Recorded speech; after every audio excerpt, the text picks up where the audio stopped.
अब हम लोग टाइम एंड टेंस के बिल्कुल ही आखिरी पड़ाव पर यानी फ्यूचर परफेक्ट कॉन्टिन्यूअस के यूसेस की चर्चा करने को आज हम उपस्थित हैं आपके बीच। इसके पहले simple present, present continuous, present perfect continuous, then simple past, past continuous, past perfect continuous, simple future, future continuous, future perfect and future perfect continuous। ये 12 टेंस के लगभग 68 कंटेक्स्ट में तमाम टेंस के यूसेस की चर्चा की गई है। यह एक बहुत ही एक्सटेंसिव प्रयोग है और ये इतनी पीड़ा इसलिए ली गई है कि इस पर जो सवाल स्टूडेंट्स के आते हैं वो डिफरेंट कंटेक्स्ट से जुड़े होते हैं। तो ब्रिटिश डिक्शन ने कोशिश की है कि जितने हमारे पास अभी तक इससे जुड़े हुए डाउट्स, कंफ्यूजन स्टूडेंट्स के रजिस्टर्ड हुए हैं, उन तमाम डाउट्स को एड्रेस करने की कोशिश की गई है।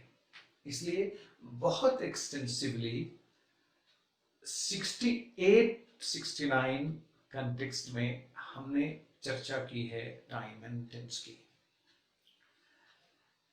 और इसमें जो शुरू जब इंट्रोड्यूस कर रहा था मैं, तो मैंने कहा था कि आप टाइम एंड टेंस में एक बात हमेशा ध्यान रखें कि टाइम हमारा एक यूनिवर्सल नॉन ग्रामेटिकल कंसेप्ट है, जबकि टेंस एक ग्रामेटिकल कंसेप्ट है। इत्तफाकन कहीं कहीं टाइम को टेंस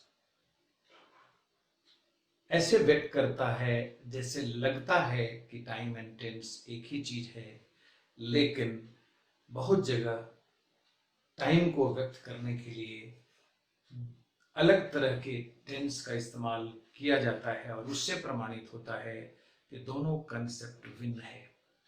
इसकी भिन्नता को ध्यान में रखते हुए अगर इसका स्टडी आप डिफरेंट कॉन्टेक्स्ट में करेंगे, हमने कंटेक्स्ट की भी चर्चा की है, हमने उसके रेलिवेंट एग्जाम्पल्स को भी आपके बीच रखा है और हमने समझाने की कोशिश की है।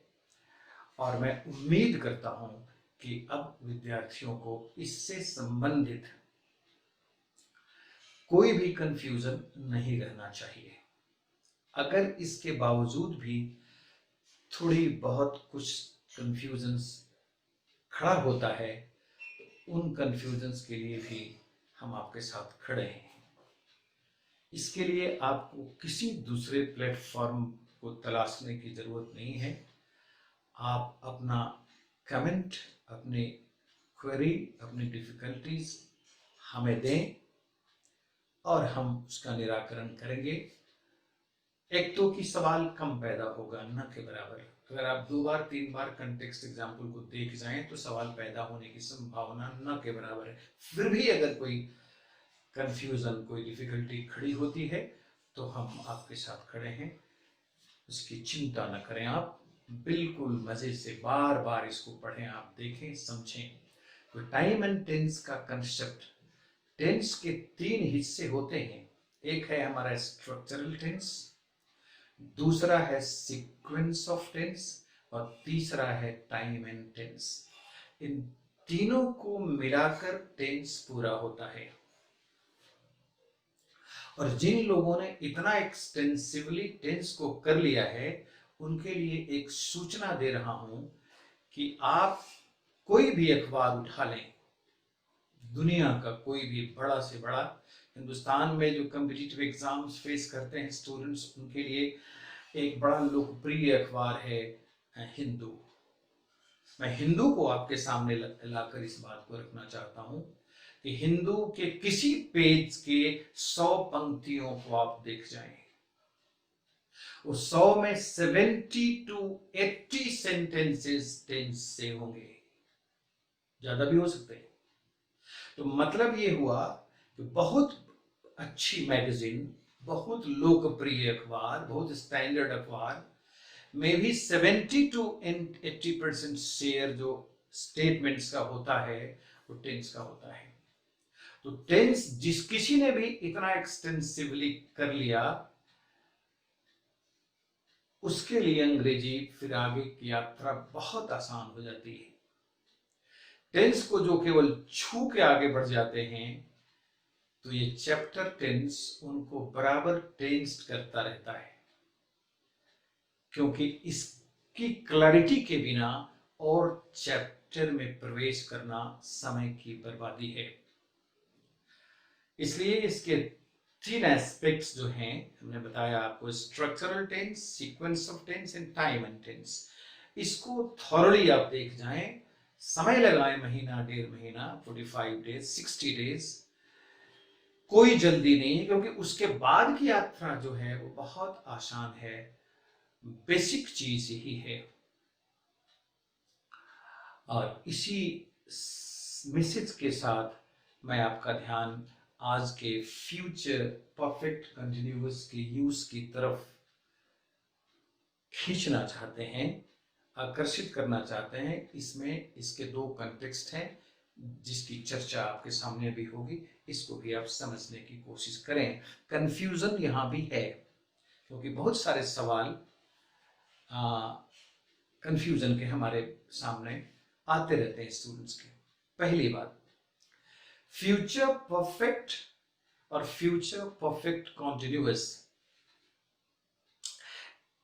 या फ्यूचर के चारों, simple future, future continuous, future perfect and future perfect continuous के बारे में पहली धारणा आप ये सुनिश्चित कर लीजिए कि इसमें चर्चा पास्ट या प्रेजेंट की नहीं होती, हमेशा फ्यूचर की ही होती है।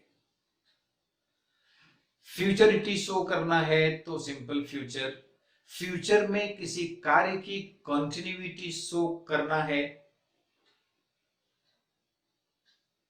और वो भी टेम्पररी, तो फ्यूचर कॉन्टिन्यूअस।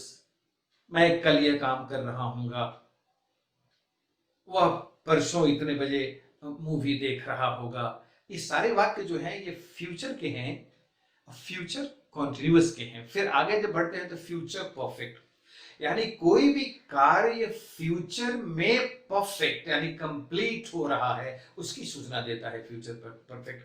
हम स्टूडेंट्स लौट जाते हैं पास्ट में। जैसे मान लीजिए कि आपको कहना है कि मैं 2018 के दिसंबर तक यह काम समाप्त कर चुका हूंगा। अब कब की बात कर रहे हैं? 2018 का दिसंबर तो आने में भी समय है। फ्यूचर की कल्पना ही की जा सकती है, कार्य का संपादन तो फ्यूचर में होना है। तो दिसंबर में कोई कार्य समाप्त कर चुका हूंगा, इसकी सूचना वर्तमान में हम दे रहे हैं। और मदद किसकी ले रहे हैं? फ्यूचर परफेक्ट की। फिर जब हम आगे बढ़ते हैं फ्यूचर परफेक्ट कॉन्टिन्यूअस में, तो फिर इधर नहीं लौटना है, इधर के दरवाजे बंद हैं, प्रेजेंट के दरवाजे खुले हैं हमारे लिए। जब फ्यूचर की चर्चा करें तो प्रेजेंट और पास्ट के दरवाजे बंद कर दें पूरी तरह। फ्यूचर परफेक्ट कॉन्टिन्यूअस, वैसे नाम से भी इसके मीनिंग की क्लैरिटी स्पष्ट हो जाती है। फ्यूचर परफेक्ट कॉन्टिन्यूअस, अगर इसी हेड का अगर मीनिंग हम एनालाइज करें तो बताता है, अर्थ इसका होता है कि फ्यूचर में कोई काम परफेक्ट होकर कंटिन्यूड रहता है। इसको कौन दर्शाएगा? Future perfect continuous. तो बस इतनी सी चीज अगर हम लोग ध्यान में रखें तो मैं समझता हूं कि टेंस में, खासकर फ्यूचर टेंस में, कोई कंफ्यूजन नहीं होना चाहिए। अब यहां आइए आप इस कॉन्टेक्स्ट पर। ये कॉन्टेक्स्ट जो है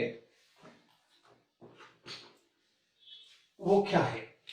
एक तो कि हम आज क्या चर्चा कर रहे हैं, the usage of future perfect continuous, पहली बात। अब उसमें पहला कॉन्टेक्स्ट जो हमारा है उसको आप देखिए। वो कॉन्टेक्स्ट है to express all such actions which will be continuing between a certain duration or period of time. इसमें वैसे एक्शंस को हम लेंगे जो कंटिन्यू कर रहा होगा between a certain duration. Certain duration होगा, कालखंड का एक टाइम स्लॉट है, उसके बीच वो कंटिन्यू कर रहा होगा, इसकी सूचना देंगे वो, या पीरियड ऑफ टाइम के बीच। ऐसे तमाम एक्शंस को एक्सप्रेस करेगा हमारा future perfect continuous.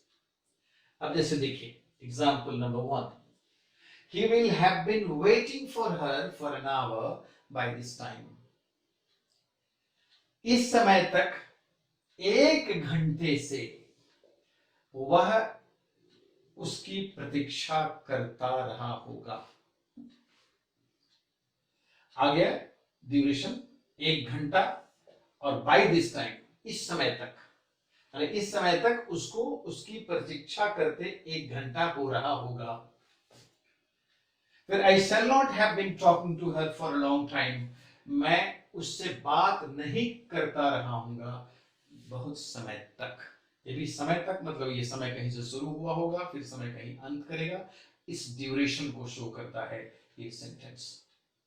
The leaders will not have been deceiving us forever। नेता हम लोगों को सदा के लिए धोखा नहीं देते रहेंगे। यहां भी फॉरएवर एक टाइम की शुरुआत और उसके अंत की खबर देता है। तो इस तरह से हम लोगों ने देखा कि तीनों एग्जाम्पल के द्वारा वो जो कंटेक्स्ट है हमारा, to express all such actions which will be continuing between a certain duration या पीरियड ऑफ टाइम, उसको व्यक्त करेगा हमारा फ्यूचर परफेक्ट कंटिन्यूअस। तो ये हो गया हमारा पहला कॉन्टेक्स्ट। और दूसरा कॉन्टेक्स्ट हमारा कहता है कि to express the completion of action and its continuity. ये है हमारा कॉन्टेक्स्ट दूसरा।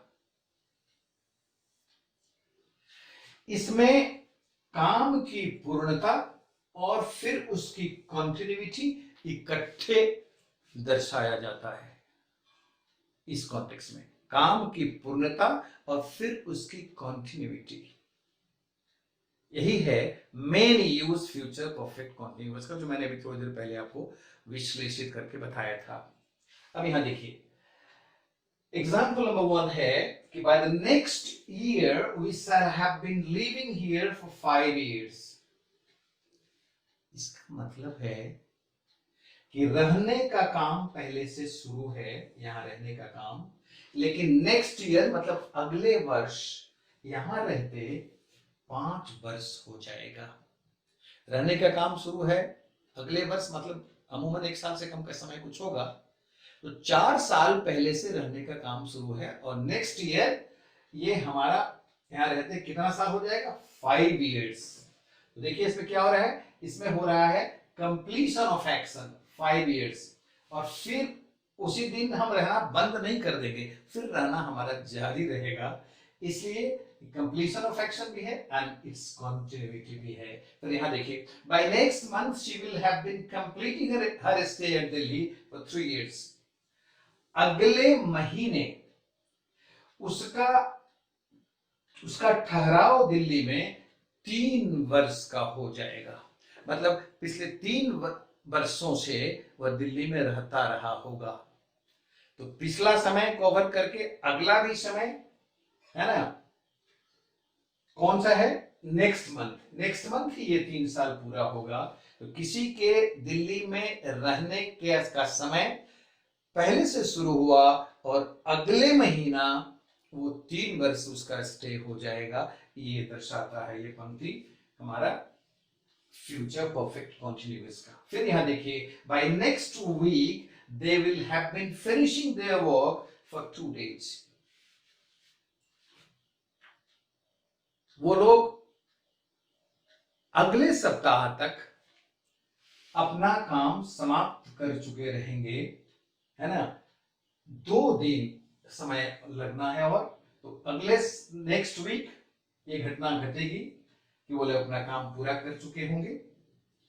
तो यहां हम लोगों ने क्या देखा कि एक ये जो एक्शन है वो कंप्लीट हो रहा है, अब फिर कंटिन्यूड हो जा रहा है। और ऐसी स्थितियों को हम लोगों ने तीनों एग्जाम्पल में देखा है और हमने पाया है कि फ्यूचर परफेक्ट कॉन्टिन्यूअस जो है वो completion of action and its continuity को एक साथ ही एक्सप्रेस करता है। और इस तरह से हम लोगों ने आज फ्यूचर परफेक्ट कॉन्टिन्यूअस के डिफरेंट यूसेस को जाना और यहाँ आपका टाइम एंड टेंस चैप्टर समाप्त होता है।